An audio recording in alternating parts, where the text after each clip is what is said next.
Selamat sore anak-anak sekolah minggu.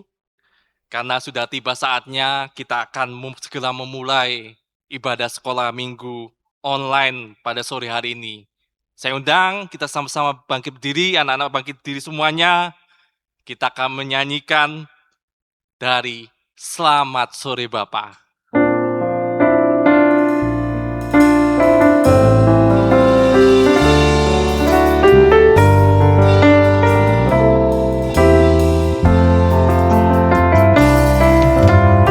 Selamat sore Bapak, selamat sore Yesus, selamat sore Roh Kudus. Terima kasih atas anugerah-Mu semalam tak berlalu. Ku memuji, ku bersyukur, memuliakan nama-Mu. Allah Bapa, Putra Roh Kudus. Terima kasih. Dari atas kembali, selamat sore Bapak. Selamat sore Bapa, selamat sore Yesus, selamat sore Roh Kudus. Terima kasih atas anugerah-Mu semalam tak berlalu. Ku memuji, bersyukur, memuliakan nama-Mu. Allah Bapa, Putra Roh Kudus. Terima kasih. Puji Tuhan, kita akan berdoa kepada Tuhan, kita akan memulai ibadah ini. Anak-anak tutup mata, lipat tangan, tidurkan Om berdoa. Tuhan, terima kasih atas kemurahan-Mu.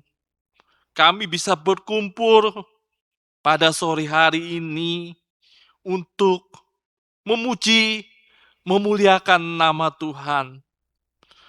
Mohon urapi kami dengan kuasa Roh Kudus-Mu, supaya ibadah ini berkenan di hadapan-Mu, bisa menyenangkan hati Engkau, Tuhan. Urapi kami yang menyanyikan, pelayan-pelayan-Mu, Engkau urapi. Tuhan, kami tahu ada suatu kuasa kegelapan, setan, iblis, yang coba mengganggu jalannya ibadah ini dalam bentuk roh malas, roh ngantuk, roh main-main, apapun bentuknya, kami usirkan di dalam nama Tuhan Yesus Kristus. Segala setan pergi. Darah Yesus yang berkuasa, biru Yesus yang menyembuhkan. Tuhan, terima kasih. Dalam nama Tuhan Yesus Kristus kami doa. Haleluya, haleluya, amin. Puji Tuhan, silakan duduk kembali. Kita akan lanjutkan pujian kita dari Roh Kudus diberikan bagiku.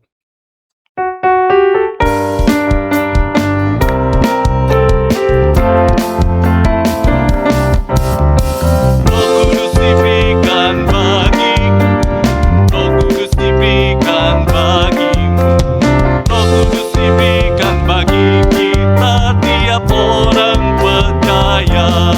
Roh Kudus memimpin hatiku, Roh Kudus sertai langkahku, Roh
kita mohon kuasa Roh Kudus diberikan kepada kita supaya ibadah pelayan ini berkenan di hadapan Tuhan, bisa menyenangkan hati Tuhan. Kita akan sambung dengan pujian selanjutnya, bukan kuat, bukan gagah. Saya undang kita sama anak-anak sekolah minggu, bangkit diri semuanya. Kita akan menyanyikan lagu ini. Bukan kuat, bukan gagah, tapi Rohku kata Tuhan. Bukan kuat, bukan gagah, tapi Rohku kata Tuhan. Gunung ini dipindahkan, gunung itu disingkirkan, gunung tinggi diratakan oleh Rohku kata Tuhan. Dengan gerakan bukan kuat, bukan gagah, tapi Rohku kata Tuhan.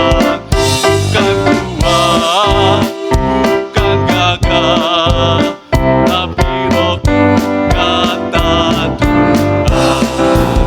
Gunung ini dipindahkan, gunung itu disingkirkan, gunung tinggi diratakan oleh Rohku kata Tuhan. Sekali lagi, bukan kuat, bukan gagah, tapi Rohku kata Tuhan. Bukan kuat, bukan gagah, tapi Rohku kata Tuhan. Gunung ini dipindahkan, gunung itu disingkirkan, gunung tinggi diratakan oleh Rohku kata Tuhan. Puji Tuhan, silakan duduk kembali. Kita akan persiapkan hati kita untuk mendengarkan firman Tuhan, tetapi sebentar kita akan mendengarkan pengumuman dulu. Anak-anak, ibadah sekolah minggu onsite tatap muka di gereja di Surabaya pukul 9.15, di Medan pukul 9.15, di Malang pukul 10, di Jakarta pukul 16.00 jam 4 sore. Jadi anak-anak, ibadah onsite di gereja masing-masing, kalau bisa anak-anak hadir. Hanya jika memang ada kebutuhan yang mendesak, tidak bisa sekolah minggu onsite, baru bisa online. Misalkan sakit tapi tetap merindu untuk supaya mendengarkan firman Tuhan, supaya tetap beribadah, baru bisa mendengarkan firman seperti saat ini. Ibadah sekolah minggu online. Tapi anak-anak, ingat, ini walaupun online, ini merupakan ibadah, harus sungguh-sungguh. Jadi setiap kali beribadah, anak-anak harus berpakaian yang rapi. Jangan lupa disiapkan Alkitab, alat tulisnya. Untuk yang sudah bisa membaca, disiapkan, baca Alkitab. Kalau bisa nulis, ditulis di bukunya, semua ayat-ayat firman Tuhan. Nah, dibantu juga nanti ringkasan firman Tuhan, link YouTube, tugas dan kegiatan sekolah minggu, itu nanti kalian bisa lihat di Google Classroom dengan kode KIZYIYNP. Tapi juga ini yang paling penting anak-anak.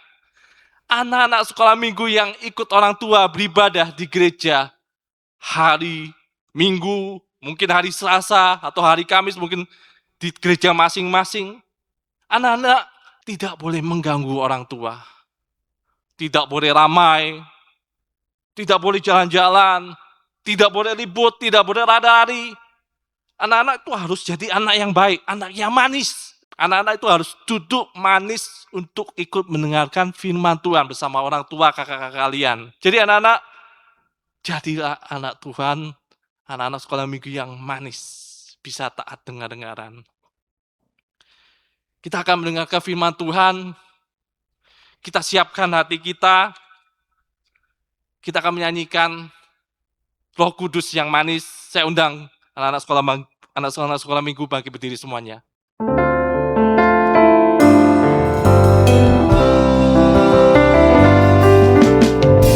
Buka hatiku untuk firman-Mu. Ku ingin menjadi seperti Yesus. Berfirmanlah Tuhan, ku mau mendengar dan melakukannya setiap hari.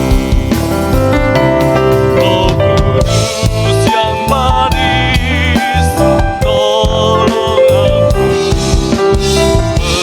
menuruti firman Tuhan. Roh Kudus yang manis, jadikanku anak Tuhan yang manis. Dan kembali. Buka hatiku untuk firman-Mu. Ku ingin menjadi seperti Yesus. Berfirmanlah Tuhan, ku mau mendengar dan melakukannya setiap hari. Roh Kudus yang manis, tolong aku menuruti firman Tuhan.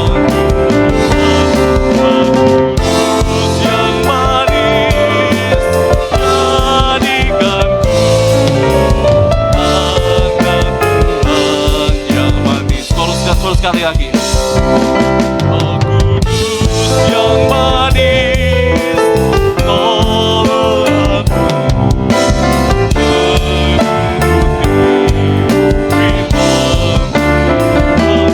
Roh Kudus yang manis, jadikanku anak Tuhan yang manis. Puji Tuhan, kita akan berdoa kepada Tuhan. Anak-anak tutup mata, tetap lepas tangan, tidurkan Om berdoa. Tuhan, terima kasih. Kami sudah memuji, memuliakan nama Tuhan. Tiba saatnya kami mau mendengarkan firman Tuhan. Tuhan, kami mohon urapi kami, baik yang menyampaikan firman, baik anak-anak sekolah minggu yang mendengarkan firman Tuhan, supaya bisa sungguh-sungguh, supaya firman ini anak-anak bisa mengerti, percaya, yakin kepada firman Tuhan, sampai bisa mempraktikkan firman Tuhan. Tuhan, kami tahu ada suatu kuasa kegelapan setan iblis yang selalu mengganggu jalannya ibadah, selalu mengganggu Tuhan. Kami bersatu hati memanggil nama-Mu, yaitu di dalam nama Tuhan Yesus Kristus mengusirkannya. Dalam nama Tuhan Yesus Kristus, setan pergi. Darah Yesus yang berkuasa. Tuhan, terima kasih atas kemurahan-Mu. Dalam nama Tuhan Yesus Kristus kami berdoa. Haleluya, haleluya, amin. Anak-anak boleh duduk. Kita akan mendengarkan firman Tuhan. Judulnya firman Tuhan pada hari ini. Ayo, tapi sebelum itu, anak-anak, ayo, yang punya Alkitab, ayo disiapkan Alkitabnya semua. Disiapkan Alkitabnya, yang punya buku tulis, dicatat firman Tuhan. Disiapkan Alkitabnya. Kita baca sama-sama membaca firman Tuhan saat ini.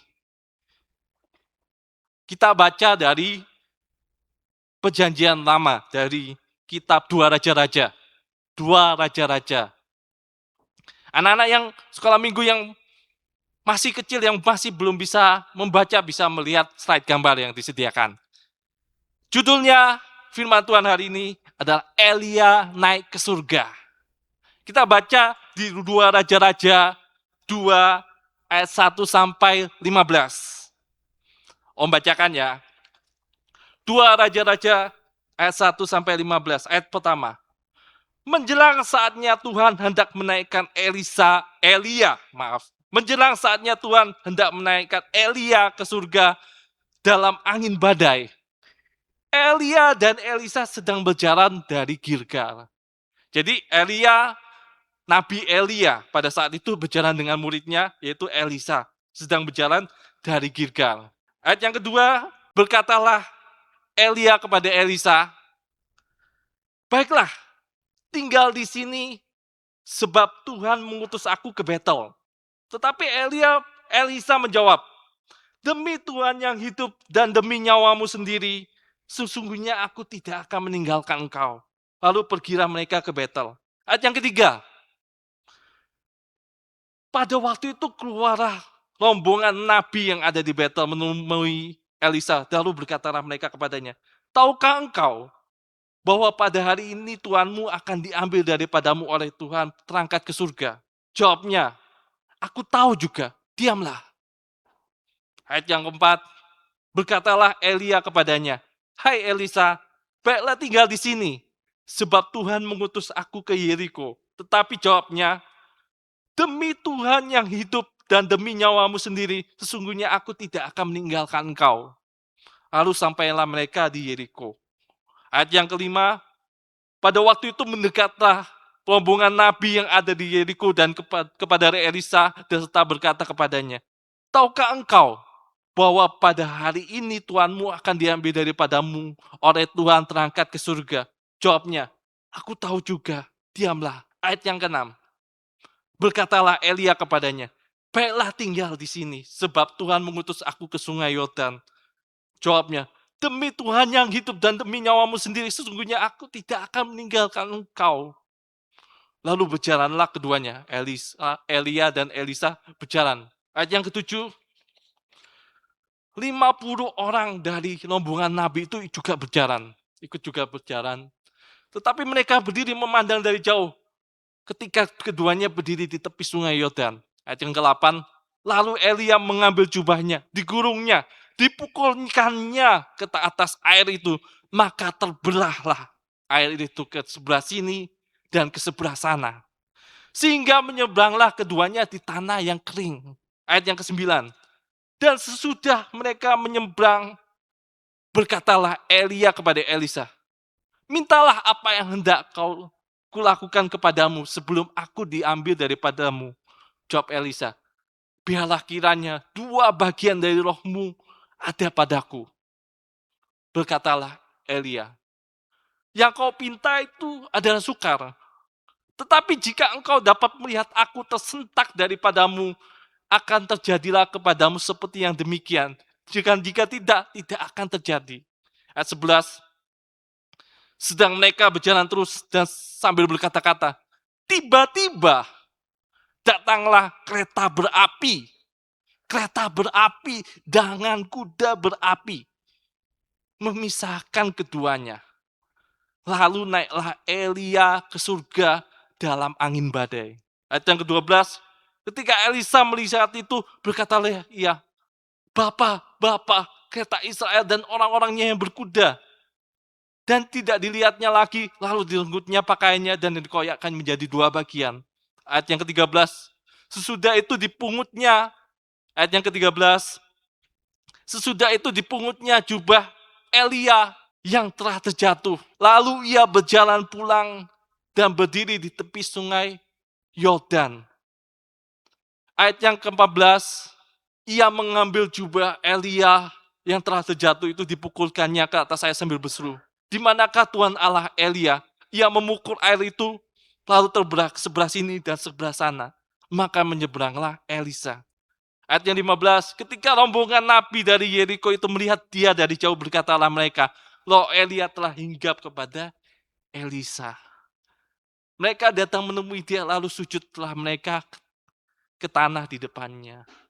Jadi ceritanya, anak-anak, ceritanya judulnya itu Elia naik ke surga. Elia merupakan pelayan Tuhan yang taat dengar-dengar kepada Tuhan. Sehingga apa? Tuhan mengangkat Nabi Elia naik ke surga dengan apa? Dengan dijemput oleh kereta berapi dengan kuda berapi. Bayangkan, dijemput oleh Tuhan dengan kereta berapi dengan kuda berapi, anak-anak. Oh, api kan panas, Om. Nanti gimana? Nanti kebakar mungkin. Loh, kalau dijemput pakai api nanti kebakaran, Om. Loh, enggak. Itulah kuasa Tuhan. Api, walaupun api, dijemput pakai api. Nabi Elia tidak merasa kepanasan, tidak kebakar. Tetapi tetap, baik-baik tetap dijemput sampai naik ke atas ke surga. Nah, api ini artinya apa? Api ini menunjuk apa? Api, pengertiannya itu adalah gambaran dari kuasa Roh Kudus. Jadi Tuhan menjemput Nabi Elia dengan kuda berapi, dengan kereta berapi, dengan kuda berapi.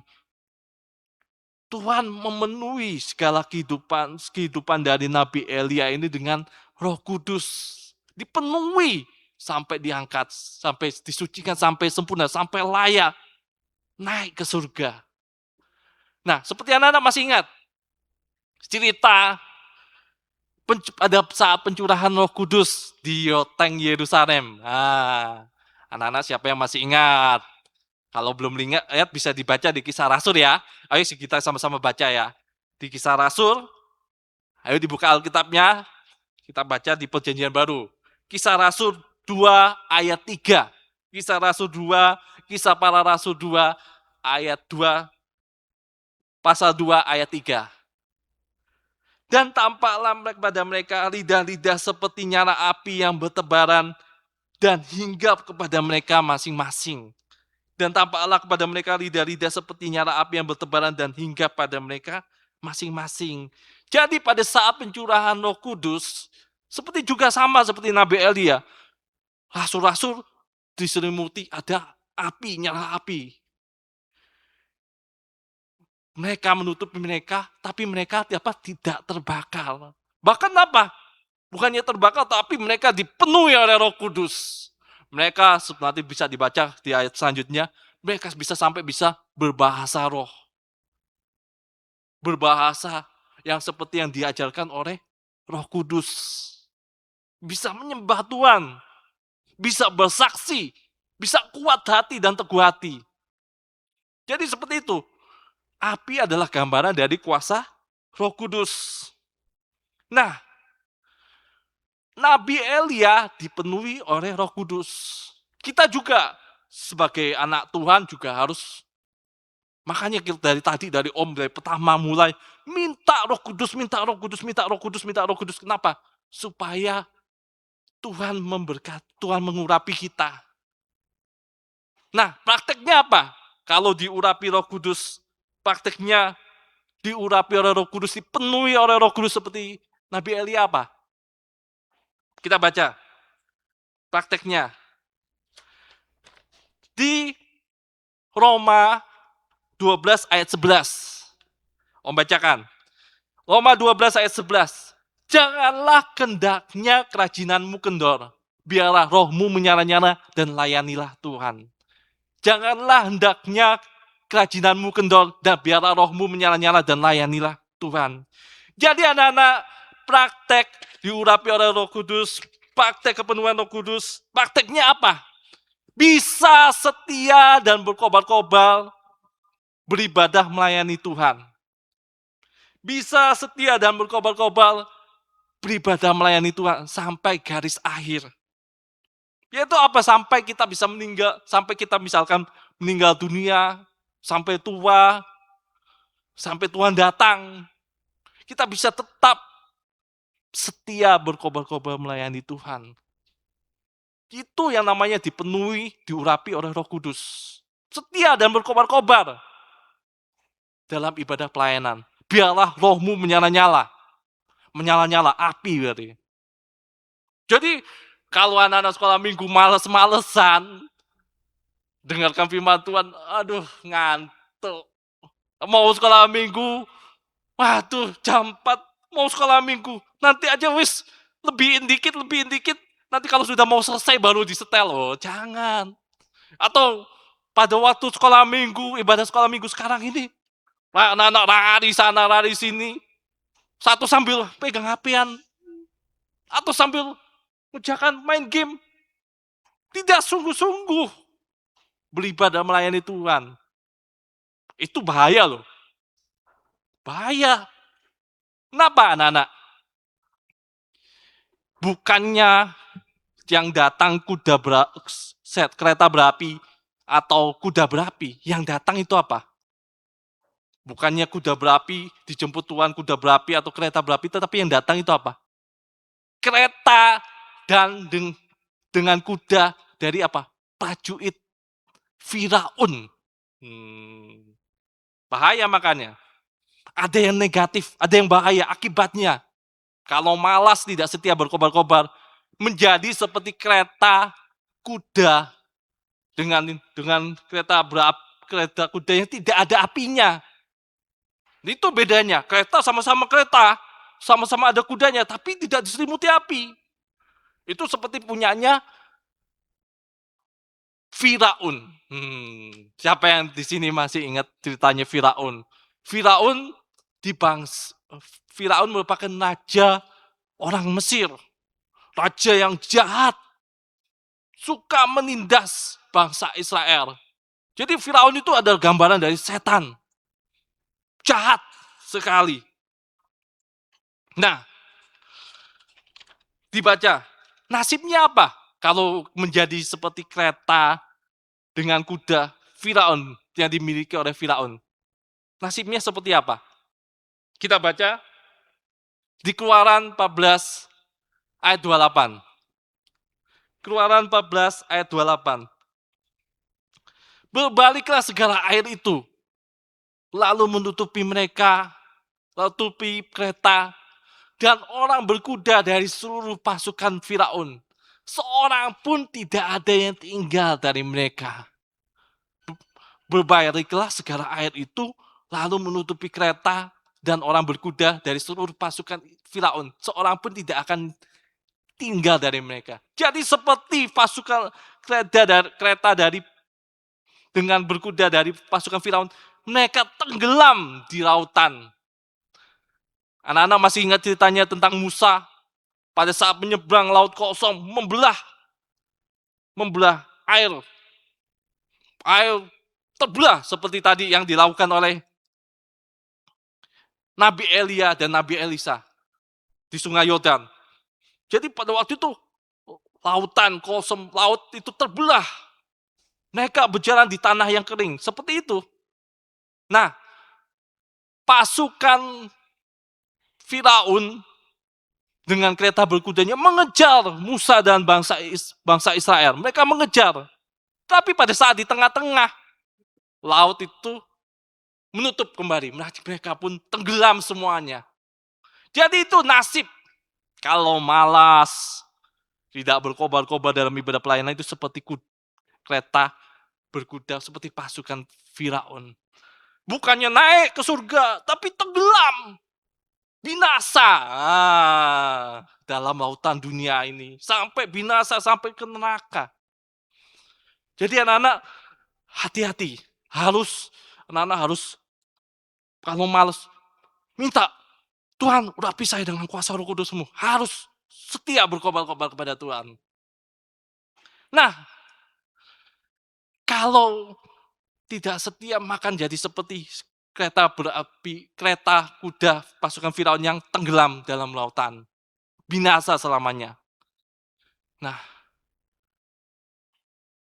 Nabi Elia itu adalah manusia darah daging seperti kita. Sama seperti kita, manusia. Tapi saat Nabi Elia berdoa, doanya didengar oleh Tuhan. Hujan pada waktu nanti kan Anda bisa baca di 2 Raja-Raja. Ayat sebelumnya, ayat 17, ayat 16, nanti bisa anak-anak baca. Nabi Elia mengadakan banyak mujizat. Ketika berdoa, hujan tidak turun. Hujan pun tidak turun. Tuhan berikan makanan bagi ibu janda di Sarfat. Makanan, minyak berlimpah-limpah, tepung dan minyak berlimpah-limpah. Tidak habis-habisnya. Sampai Nabi Elia mendatangkan api yang besar. Wah, membakar mezbah Tuhan. Nanti anak-anak bisa baca. Makanya anak-anak harus sering-sering baca Alkitab biar tahu ceritanya tentang Nabi Elia. Jadi Nabi Elia sudah melakukan banyak mujizat. Tetapi Nabi Elia ternyata punya kelemahan. Manusia daging. Banyak sekali punya kelemahan. Yaitu apa? Kita baca.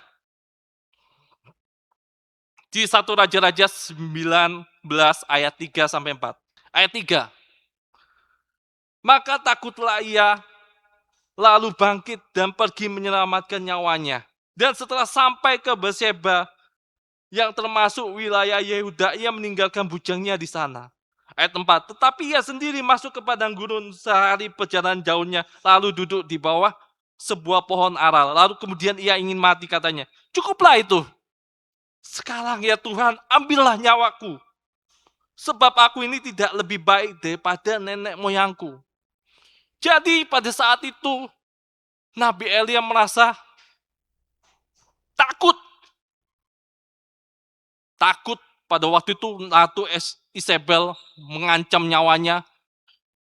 Nabi Elia pada saat itu merasa takut. Sehingga apa? Ya Tuhan, ambilkan nyawaku Tuhan. Sebab aku ini tidak lebih baik. Merasa takut. Punya kelemahan. Nabi Elia juga punya kelemahan lainnya apa? Satu, pertama takut. Takut pada manusia, bukan takut kepada Tuhan, tapi takut pada manusia. Padahal sudah diberkati Tuhan, doanya didengar, bisa melakukan mujizat banyak. Hujan tidak turun, tepung minyak berlimpah, bisa membangkitkan anak yang sudah mati. Sampai mendatangkan api darahnya, tetapi pada ancaman manusia dia takut. Bahkan dia apa? Dia takut mengeluh. Waduh, habis takut kemudian mengeluh. Menyalahkan Tuhan. Kita baca 1 Raja-Raja 19 ayat 9 ayat 10. Ayat 9. Di sana masuklah ia ke dalam sebuah gua dan bermalam di situ. Maka firman Tuhan datang kepadanya demikian. Apa kerjamu di sini, hai Elia?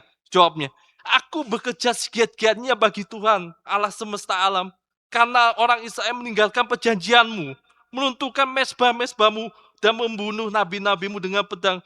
Hanya aku, seorang dirilah yang masih hidup, dan mereka ingin mencabut nyawaku. Jadi mengeluh. Nabi Elia punya kelemahan daging apa? Takut. Seperti kita, bisa takut. Bisa mengeluh.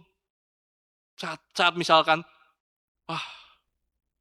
doa belum doa misalkan kita ingin sesuatu, Tuhan belum menjawab doa kita, mengeluh. Tapi di akhir hidupnya apa? Harusnya kan kalau mengeluh kayak gitu kan harusnya binasa. Tapi itu bedanya. Orang yang beribadah sama orang yang nggak beribadah itu bedanya. Kalau orang yang beribadah kita mohon kuasa Roh Kudus. Roh Kudus menutupi segala kelemahan kita. Manusia darah dagingnya banyak kekurangannya, suka takut, punya kecewa, putus asa, mengeluh, menyalahkan orang lain, menyalahkan Tuhan. Tuhan ubahkan. Tuhan kita, makanya kita minta Roh Kudus menutupi segala kelemahan kita. Kita baca Roma 8 ayat 26. Demikian juga Roh membantu kita dalam kelemahan kita, sebab kita tidak tahu bagaimana sebenarnya harus berdoa. Tetapi Roh sendiri berdoa kepada kita, kepada Allah dengan keluhan-keluhan yang tidak terucapkan. Jadi Roh Kudus membantu kita dalam kelemahan kita, itu maksudnya Roh Kudus akan menutupi kelemahan kita. Asal kita apa? Sungguh-sungguh mengaku, Tuhan saya nggak mampu apa-apa Tuhan. Dalam menghadapi seperti Nabi Eli, saya menghadapi ancaman nyawa ini, Tuhan tolong. Maka Roh Kudus akan datang. Menutupi segala kelemahan kita. Dari yang awalnya takut, dari yang awalnya putus asa, menjadi kuat dan teguh hati. Tidak kecewa lagi, tidak putus asa, tapi kuat teguh hati. Melayani Tuhan. Hasilnya apa? Kalau diurapi Roh Kudus, Kalau dipenuhi oleh Roh Kudus, hasilnya apa? Satu, hasilnya terjadi keubahan hidup. Roh Kudus mengubahkan kita dari manusia daging yang lemah ini menjadi manusia rohani. Mulut ini yang suka berkata kasar, berkata tidak baik, suka mengeluh, suka gosip, suka fitnah, suka dusta, suka bohong, diubahkan, dibersihkan. Sehingga apa? Menjadi apa? Jujur, perkataan yang baik. Itu dulu dari mulut dulu diubahkan. Nah, dari yang suka bohong-bohong, diubahkan menjadi jujur. Kita baca di Titus 3 ayat 5. Pada waktu itu dia telah menyelamatkan kita bukan karena perbuatan baik yang telah kita lakukan, tetapi karena rahmat-Nya oleh permandian kelahiran kembali dan oleh pembaharuan yang dikerjakan oleh Roh Kudus. Pembaharuan yang dikerjakan oleh Roh Kudus. Lanjutnya, Roma 8 ayat 15. Roma 8 ayat 15. Sebab kamu tidak menerima roh perbudakan yang membuat kamu menjadi takut lagi. Tetapi kamu telah menerima roh yang menjadikan kamu anak Allah. Oleh roh itu kita berseru, ya Aba, ya Bapa. Jadi anak-anak, pembaharuan yang dikerjakan tadi Titus 3 ayat 5, pembaharuan yang dikerjakan oleh Roh Kudus, membaharui kita, mengubahkan kita. Roma 8 ayat 5 sampai kita bisa berseru, ya Aba, ya Bapa, jujur dan tulus. Kita bisa menjadi jujur dan tulus di hadapan Tuhan. Kita bisa mengaku segala keadaan kelemahan kita, kelemahan kekurangan kita, ketidaklayakan kita. Kita mengaku kepada Tuhan. Kita mengaku dosa kepada Tuhan. Maka apa? Amsal 15 ayat 8. Amsal 15 ayat 8. Korban orang fasik adalah kekejian bagi Tuhan. Tetapi doa orang jujur dikenannya. Korban orang fasik adalah kekejian bagi Tuhan, tetapi doa orang jujur dikenannya. Nah, itu rahasianya. Mengapa Nabi Elia doanya dijawab oleh Tuhan? Hujan tidak turun. Pada waktu Nabi Elia berdoa 7 kali, awan kecil setelapak tangan muncul, bisa hujan lagi. Itu doa orang jujur dikenannya. Jadi doa kita didengar, dijawab oleh Tuhan. Jadi anak-anak, Roh Kudus mengubah, membarui kita mulai dari mulut ini menjadi manusia, dari manusia daging menjadi manusia rohani, mulai dari mulut bisa menjadi jujur dan tulus. Yang kedua, hasil yang kedua, Roh Kudus meratakan gunung-gunung. Roh Kudus bisa meratakan seluruh gunung-gunung. Kita baca di Sakaria 4 ayat 6 sampai 7. Sakaria 4 ayat 6 sampai 7. Ayat 6. Maka berbicaralah ia, katanya, inilah firman Tuhan kepada Zerubabel bunyinya, bukan dengan keperkasaan dan bukan dengan kekuatan, melainkan dengan rohku, firman Tuhan semesta alam. Ayat 7. Siapakah engkau gunung yang besar? Di depan Zerubabel engkau akan menjadi tanah rata. Ia akan mengangkat batu utama, sedang orang besar, bagus-bagus sekali batu itu. Jadi Roh Kudus sanggup untuk menatakan gunung-gunung. Gunung-gunung ini apa? Gunung-gunung dosa. Gunung-gunung masalah. Gunung ini apa? Sesuatu yang mustahil.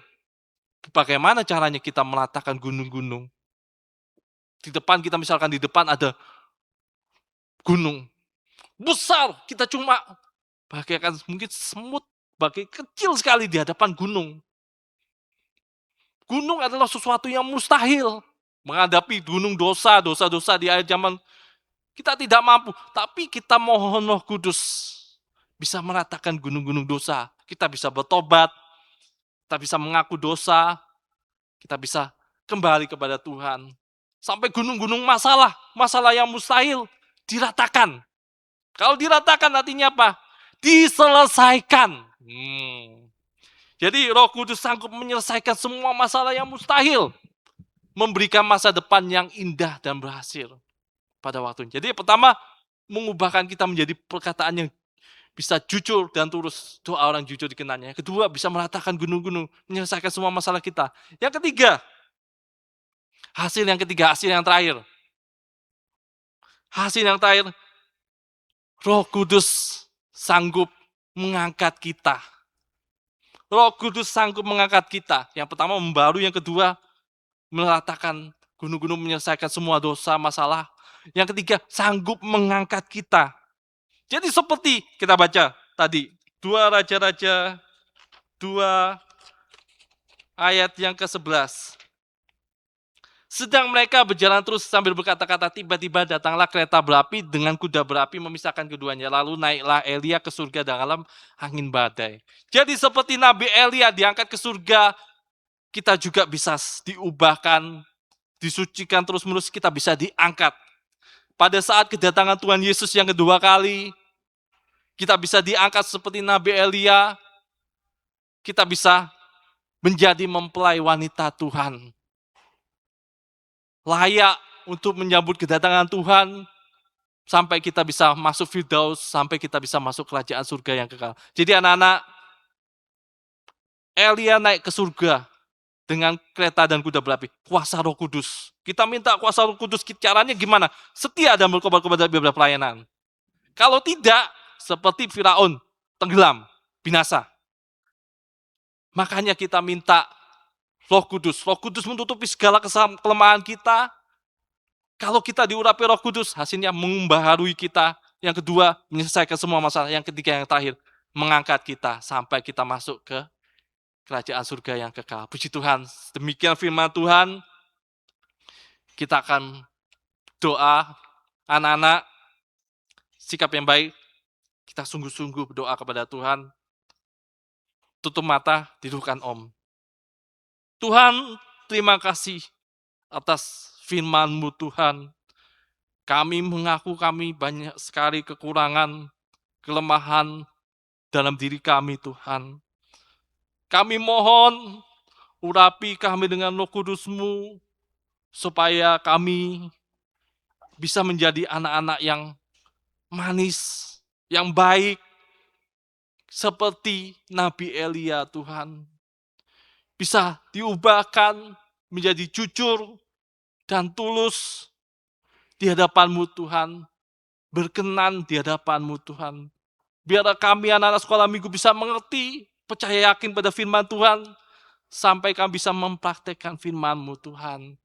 Kami juga berdoa anak-anak sekolah minggu yang hari ini tidak bisa hadir karena sakit penyakit, yang punya pemasalah, yang punya kekurangan, yang punya penyakit. Tuhan, tolong mereka semua Tuhan. Tuhan selesaikan semua masalah mereka. Tuhan sembuhkan mereka Tuhan. Bisa berkumpul bersama kami untuk beribadah melayani Engkau Tuhan.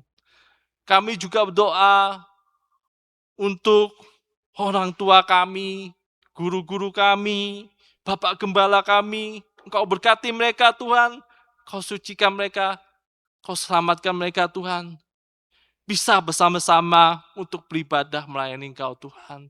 Tuhan, terima kasih Tuhan. Di dalam nama Tuhan Yesus Kristus kami berdoa. Haleluya, haleluya, amin. Puji Tuhan.